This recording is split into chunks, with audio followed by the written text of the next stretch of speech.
नमस्कार। आज हम भारत के भविष्य को आकार देने वाली जो विशालकाय परियोजनाएं हैं, उन पर एक गहरी नज़र डालने वाले हैं। हमारे सामने कुछ ऐसे स्रोत हैं जो देश भर में चल रहे 10 बड़े ज़बरदस्त इंफ्रास्ट्रक्चर प्रोजेक्ट्स का कह सकते हैं एक खाका खींचते हैं, सड़कों और बंदरगाहों से लेकर भविष्य की ऊर्जा और स्मार्ट शहरों तक। और ये कोई मतलब छोटी मोटी परियोजनाएं नहीं है। हम बात कर रहे हैं कुल मिलाकर 18.68 लाख करोड़ रुपए से भी ज्यादा के निवेश की। बाप रे। हाँ, ये आंकड़े सिर्फ बड़े नहीं हैं।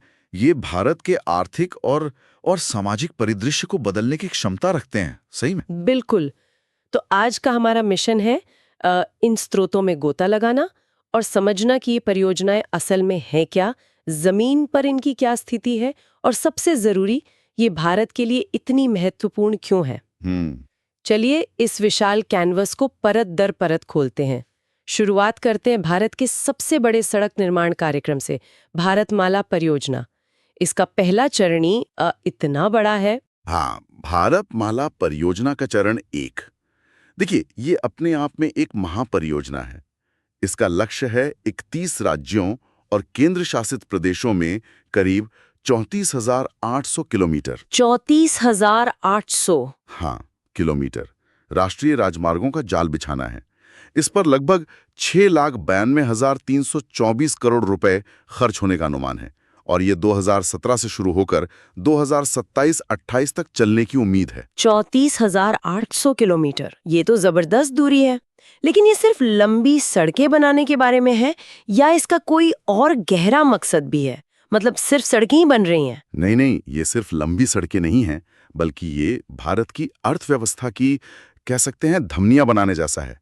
इसमें कई महत्वपूर्ण घटक हैं, जैसे करीब 26,000 किलोमीटर के इकोनॉमिक कॉरिडोर्स। Economic corridors. हाँ, इकोनॉमिक कॉरिडोर्स। ये वो सड़कें हैं जो बड़े औद्योगिक और व्यापारिक केंद्रों को आपस में जोड़ेंगी ताकि माल ढुलाई तेजी से हो सके, फटाफट। अच्छा। फिर हैं 8,000 किलोमीटर के अंतरराज्यीय मार्ग, मतलब इंटर कॉरिडोर्स, जो राज्यों के बीच कनेक्टिविटी बेहतर करेंगे।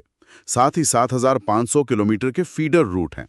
Feeder route. हाँ, फीडर रूट्स, जो छोटे शहरों और गांवों को मुख्य राजमार्गों से जोड़ेंगे। और हाँ, सीमावर्ती इलाकों और बंदरगाहों तक पहुंचने वाली सड़कें भी इसका हिस्सा हैं।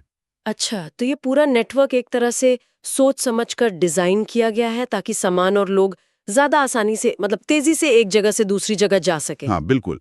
इसका मुख्य उद्देश्य यही है, लॉजिस्टिक्स दक्षता में सुधार करना। Logistics efficiency. हाँ, आसान भाषा में कहें तो भारत में सामान को एक जगह से दूसरी जगह ले जाने में लगने वाले समय और पैसे को कम करना। इससे व्यापार बढ़ेगा, चीजें सस्ती हो सकती हैं और भारत वैश्विक स्तर पर ज्यादा प्रतिस्पर्धी बन सकेगा। और प्रगति कैसी है इस पर? कितना काम हो गया है? देखिए, प्रगति की बात करें तो उपलब्ध आंकड़ों के मुताबिक करीब 17,411 किलोमीटर का काम पूरा हो चुका है। ओके। और 26,425 किलोमीटर के ठेके दिए जा चुके हैं। तो काम तो तेजी से चल रहा है। अच्छा, सड़कों से हमने देश के अंदरूनी हिस्सों को जोड़ने की बात की। अब चलते हैं भारत की विशाल तटरेखा की ओर। सागरमाला कार्यक्रम, ये क्या है और ये भारतमाला से कैसे अलग है? सागरमाला, देखिए, सागरमाला भारत की 7,500 किलोमीटर लंबी तटरेखा और जलमार्गों की क्षमता का उपयोग करने पर केंद्रित है। ये 2015 में शुरू हुआ और 2035 तक चलेगा, जिसमें कुल 839 परियोजनाएं शामिल हैं और अनुमानित लागत है 5,79,00,000 रुपए। बाप रे, ये भी बहुत बड़ा है। हाँ, और ये सिर्फ बंदरगाह बनाने के बारे में नहीं, बल्कि बंदरगाह आधारित विकास यानी कि पोर्ट लेड डेवलपमेंट के बारे में है। बंदरगाह आधारित विकास, पोर्ट लेड डेवलपमेंट, इसका क्या मतलब हुआ? थोड़ा समझाएंगे? हाँ, इसका मतलब है कि बंदरगाहों को विकास का इंजन बनाना। सागरमाला के आप कह सकते हैं 4 मुख्य स्तंभ है। 4 स्तंभ, ओके। पहला, मौजूदा बंदरगाहों का आधुनिकीकरण और नए बंदरगाहों का विकास। इसमें करीब 234 परियोजनाएं 2.91 लाख करोड़ रुपए की। दूसरा, बंदरगाहों तक कनेक्टिविटी सुधारना, यानी उन्हें सड़कों, रेल और अंतर्देशीय जल मार्गों से बेहतर तरीके से जोड़ना। इसमें 279 परियोजनाएं 2.06 लाख करोड़ रुपए। तीसरा, तटीय शिपिंग यानी कोस्टल शिपिंग और अंतर्देशीय जल परिवहन, मतलब इनलैंड वाटर ट्रांसपोर्ट को बढ़ावा देना। अच्छा, ताकि सड़क और रेल पर बोझ कम हो। बिल्कुल। और माल ढुलाई सस्ती भी हो। इसमें 231 परियोजनाएं हैं। और चौथा है बंदरगाह आधारित औद्योगिकरण, मतलब बंदरगाहों के आसपास इंडस्ट्रियल क्लस्टर और मैरीटाइम क्लस्टर विकसित करना। इसमें 14 परियोजनाएं हैं। तो ये एक तरह से समुद्री रास्ते से व्यापार और उद्योग को बढ़ावा देने का एक होलिस्टिक अप्रोच है ना? बिल्कुल सही, एक समग्र दृष्टिकोण है। इसमें प्रगति कैसी है? कितना काम हुआ है? इसमें भी काफी अच्छी प्रगति हुई है।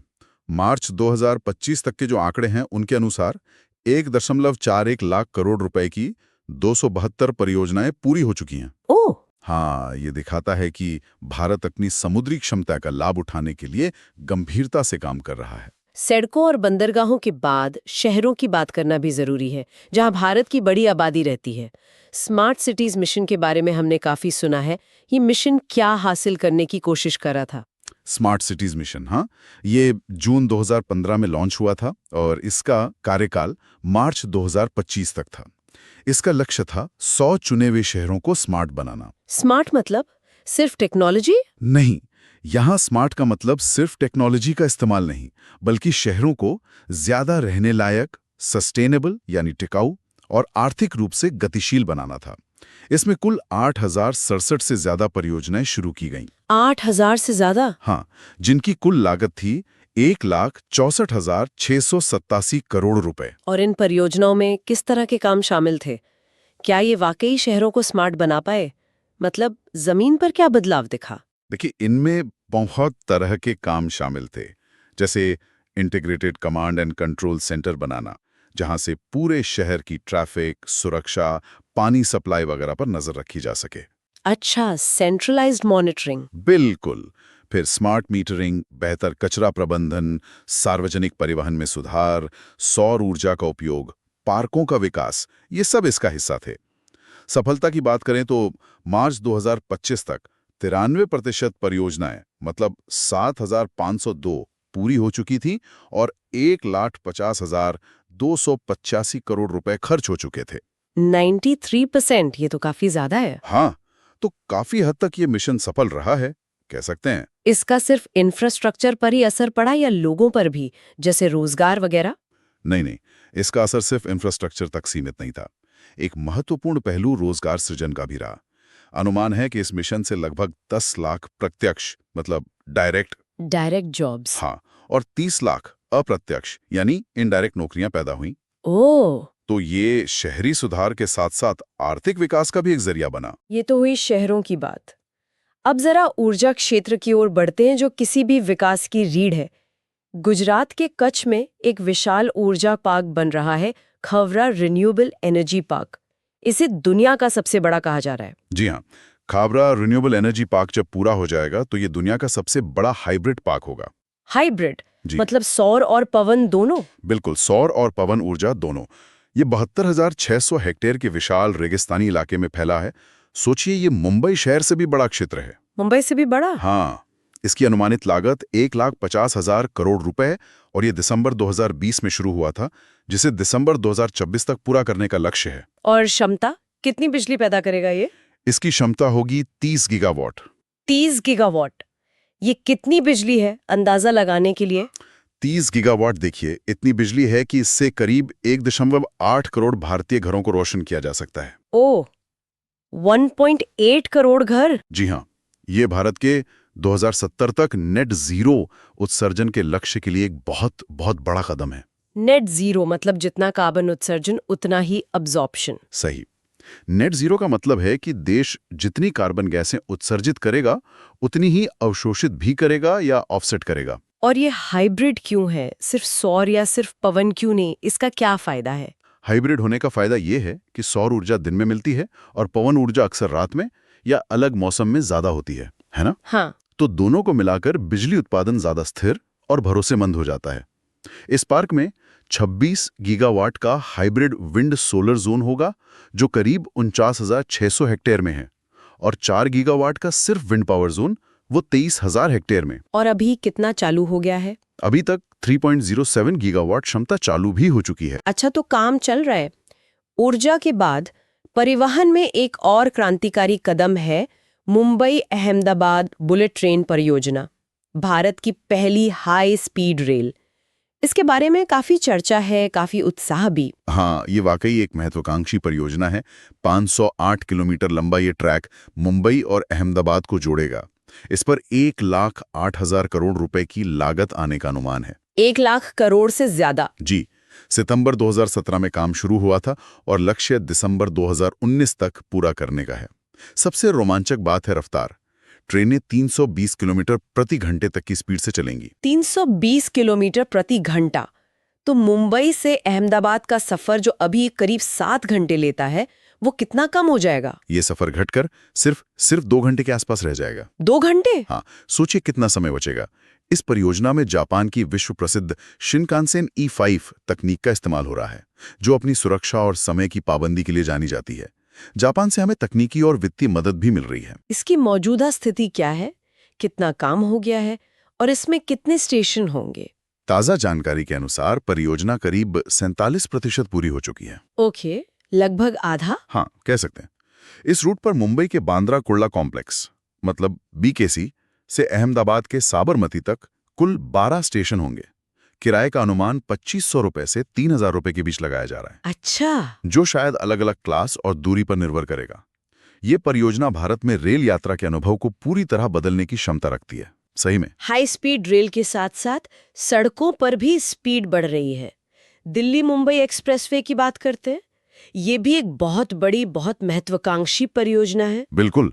दिल्ली मुंबई एक्सप्रेसवे ये 1386 किलोमीटर लंबा 8 लेन का एक्सप्रेसवे है, जिसे जरूरत पड़ने पर 12 लेन तक चौड़ा किया जा सकेगा। 12 लेन तक? हाँ, ये दिल्ली और मुंबई के बीच सड़क यात्रा का समय मौजूदा 24 घंटे से घटाकर सिर्फ 12 घंटे कर देगा, यानी सीधा आधा। आधा? ये तो जबरदस्त है ना?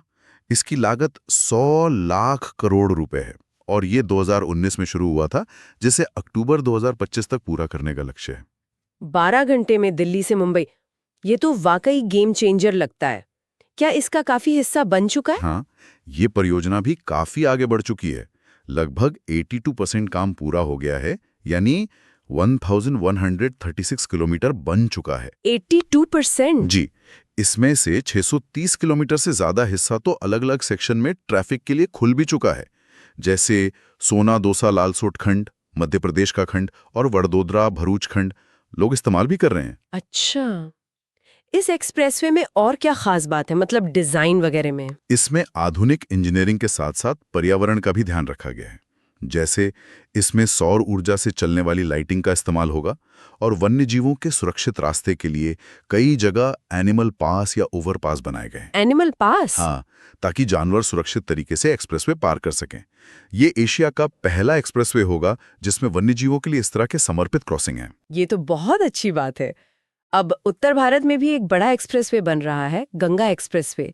ये किन इलाकों को जोड़ेगा? गंगा एक्सप्रेसवे उत्तर प्रदेश में बन रहा है। ये मेरठ को प्रयागराज यानी इलाहाबाद से जोड़ेगा।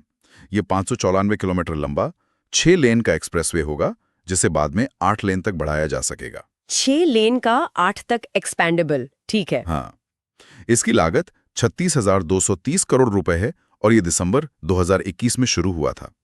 इसे नवंबर 2025 तक पूरा करने का लक्ष्य है। और इससे यात्रा के समय में कितनी कमी आएगी? मेरठ से प्रयागराज? मेरठ से प्रयागराज का सफर, जो अभी 10 घंटे से ज्यादा लगता है, वो घटकर 6-7 घंटे रह जाएगा। काफी फर्क पड़ेगा। हाँ, बिल्कुल।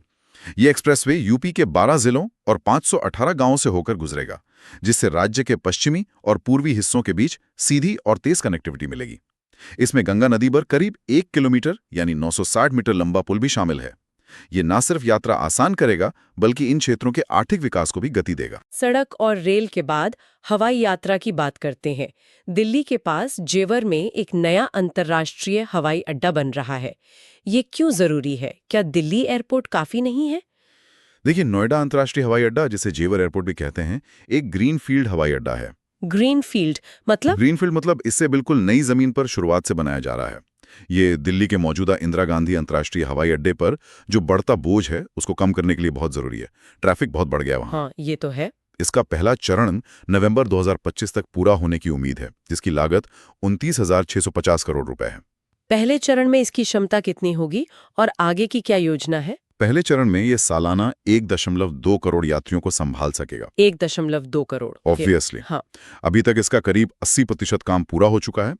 उम्मीद है कि सितंबर 2025 में घरेलू उड़ानें और नवंबर 2025 तक अंतर्राष्ट्रीय उड़ानें यहां से शुरू हो जाएंगी। जल्दी मतलब? हाँ, लेकिन ये तो सिर्फ शुरुआत है। 2040 तक जब इसके चारों चरण पूरे हो जाएंगे, तब इसकी क्षमता बढ़कर सालाना 7 करोड़ यात्रियों तक पहुंच जाएगी। 7 करोड़। जी हाँ, ये इसे भारत के सबसे बड़े और आधुनिक हवाई अड्डों में से एक बना देगा। हमने राष्ट्रीय स्तर की परियोजनाओं की बात की, अब जरा एक शहर विशिष्ट पहल देखते हैं। हैदराबाद का HCT कार्यक्रम, ये क्या है? HCIT। HCT का मतलब है Hyderabad city innovative and transformative infrastructure programme. Okay. ये खास तौर पर हैदराबाद शहर के ट्रैफिक जाम को कम करने और शहरी गतिशीलता यानी अर्बन मोबिलिटी को बेहतर बनाने के लिए डिजाइन किया गया है। अच्छा, तो ये सिर्फ हैदराबाद के लिए है? जी, इसमें 38 अलग-अलग परियोजनाएं शामिल हैं, जिनकी कुल लागत 7,032 करोड़ रुपए है और ये 2024-25 के दौरान पूरे होने की उम्मीदें हैं। तो इसमें किस तरह के प्रोजेक्ट्स हैं जिनसे ट्रैफिक कम होगा? Flyover, underpass? हाँ, इसमें मुख्य रूप से ग्रेड सेपरेटर बनाए जा रहे हैं, यानी फ्लाईओवर और अंडरपास। साथ ही कुछ टनल कॉरिडोर्स भी हैं। टनल भी? हाँ, इनका मकसद है कि ट्रैफिक सिग्नलों पर रुकने की जरूरत कम हो और गाड़ियां बिना रुके ज्यादा दूरी तय कर सकें। लक्ष्य ये है कि शहर में गाड़ियों की औसत रफ्तार, जो अभी करीब 15 किलोमीटर प्रति घंटा है, हाँ, जो काफी कम है, बहुत कम है, उसे बढ़ाकर 35 किलोमीटर प्रति घंटा किया जाए। इससे लोगों का रोज का सफर काफी आसान हो जाएगा। ये तो बहुत जरूरी है बड़े शहरों के लिए। और अब आखिर में एक ऐसी परियोजना जो इंजीनियरिंग का कह सकते हैं बेजोड़ नमूना मानी जा रही है, चिनाब रेल ब्रिज। इसे दुनिया का सबसे ऊंचा रेलवे पुल कहा जाता है। जी हाँ, चिनाब रेल ब्रिज वाकई इंजीनियरिंग का एक चमत्कार है। ये जम्मू और कश्मीर में चिनाब नदी पर बना है और नदी तल से इसकी ऊंचाई 359 मीटर। 359 मीटर? हाँ, करीब 1178 फीट। ये इसे दुनिया का सबसे ऊंचा रेलवे पुल बनाता है। ये एफिल टावर से भी ऊंचा है। एफिल टावर से भी ऊंचा? जी, इसकी लागत 1486 करोड़ रुपए है। ये 2017 में बनना शुरू हुआ और 6 जून 2025 को इसका उद्घाटन किया गया। इतना ऊंचा पुल बनाने की क्या जरूरत थी और इसका सबसे बड़ा महत्व क्या है? मतलब सिर्फ ऊंचाई ही खास है या कुछ और भी? नहीं, ऊंचाई तो है ही, लेकिन ये पुल 1.31 किलोमीटर लंबा है और ये उस दुर्गम इलाके में कनेक्टिविटी लाने के लिए जरूरी था। इसका सबसे बड़ा रणनीतिक और कह सकते हैं भावनात्मक महत्व ये है कि यह पहली बार कश्मीर घाटी को बाकी भारत के साथ एक निर्बाध रेल नेटवर्क से जोड़ता है। पहली बार रेल से कनेक्शन? जी हाँ, ऑल वेदर रेल कनेक्टिविटी। इसे बनाने में बहुत ज्यादा इंजीनियरिंग चुनौतियां थीं। इसे भूकंप, तेज हवाओं, 266 किलोमीटर प्रति घंटे तक की हवाओं और अत्यधिक तापमान मतलब -40 डिग्री सेल्सियस तक को झेलने के लिए डिजाइन किया गया है। ये भारतीय इंजीनियरिंग की क्षमता का प्रतीक है। वाकई कमाल है। तो ये थीं 10 विशाल परियोजनाएं। अगर हम इन सबको एक साथ देखें तो कुल निवेश, जैसा आपने शुरू में कहा था, 18.68 लाख करोड़ से भी ज्यादा का है। ये आंकड़े तो दिमाग घुमा देते हैं। इसका भारत पर समग्र प्रभाव क्या होगा, ओवरऑल इम्पैक्ट? देखिए, ये निवेश भारत को दुनिया के सबसे बड़े और सबसे तेजी से बढ़ते इंफ्रास्ट्रक्चर बाजारों में से एक बनाता है। लेकिन ये सिर्फ पैसों की बात नहीं है। इन परियोजनाओं के पूरे होने पर बहुआयामी प्रभाव पड़ेंगे। जैसे? पहला, रोजगार। जाहिर है, निर्माण के दौरान और बाद में संचालन मतलब ऑपरेशन में लाखों प्रत्यक्ष और अप्रत्यक्ष नौकरियां पैदा होंगी। दूसरा, लॉजिस्टिक्स, जिसकी हमने बात की। बेहतर सड़कों, बंदरगाहों और तेज ट्रेनों से माल ढुलाई की लागत और समय नाटकीय रूप से कम होगा, जिससे व्यापार बढ़ेगा। व्यापार बढ़ेगा और चीजें उपभोक्ताओं के लिए सस्ती हो सकती हैं। और अर्थव्यवस्था के दूसरे क्षेत्रों पर क्या असर पड़ेगा, जैसे मैन्युफैक्चरिंग वगैरह? ज्यादा प्रतिस्पर्धी बनेगा। फैक्ट्रियों तक कच्चा माल लाना और तैयार माल बाजार तक पहुंचाना आसान और सस्ता होगा। स्मार्ट सिटीज और बेहतर परिवहन से शहरीकरण को सही दिशा मिलेगी और लोगों के जीवन की गुणवत्ता सुधरेगी। खावड़ा जैसे पार्क और इलेक्ट्रिक परिवहन जैसे बुलेट ट्रेन है, एक्सप्रेसवे पर इलेक्ट्रिक वाहनों के लिए चार्जिंग की सुविधा होगी। ये सब भारत को अपने जलवायु परिवर्तन लक्ष्यों यानी क्लाइमेट गोल्स को हासिल करने में मदद करेंगे। तो क्या हम कह सकते हैं कि ये परियोजनाएं सिर्फ कंक्रीट और स्टील की संरचनाएं नहीं, बल्कि भविष्य के भारत की नींव है एक तरह से? बिल्कुल, बिल्कुल सही कहा आपने। ये परियोजनाएं मिलकर 2047 तक भारत को एक विकसित राष्ट्र बनाने के सपने को साकार करने में महत्वपूर्ण भूमिका निभाएंगी। ये कनेक्टिविटी बढ़ा रही हैं, व्यापार सुगम कर रही हैं, शहरों को आधुनिक बना रही हैं और देश को स्वच्छ ऊर्जा की ओर ले जा रही हैं। ये भारत के कायापलट की कहानी कह रही हैं। वाकई इन परियोजनाओं का पैमाना और महत्वाकांक्षा दोनों ही बहुत प्रभावशाली है। ये भारत के भविष्य की एक रोमांचक तस्वीर पेश करती हैं। हाँ, और इसमें कोई शक नहीं है कि जब ये परियोजनाएं पूरी तरह से चालू हो जाएंगी तो भारत का नक्शा काफी बदल जाएगा। लेकिन एक बात और सोचने वाली है। क्या? कि जब देश के कोने कोने तक पहुंचना इतना आसान हो जाएगा, लोग और विचार इतनी तेजी से मिलेंगे जुलेंगे, तो इसका हमारे समाज, हमारी संस्कृति और हमारे आपसी रिश्तों पर क्या असर पड़ेगा? ये दिलचस्प सवाल है। हाँ, क्या ये बढ़ी हुई कनेक्टिविटी हमारी विविधता को और मजबूत करेगी या उसे एक नए तरीके से ढालेगी? ये एक दिलचस्प सवाल है जिस पर भविष्य में और विचार किया जा सकता है ना।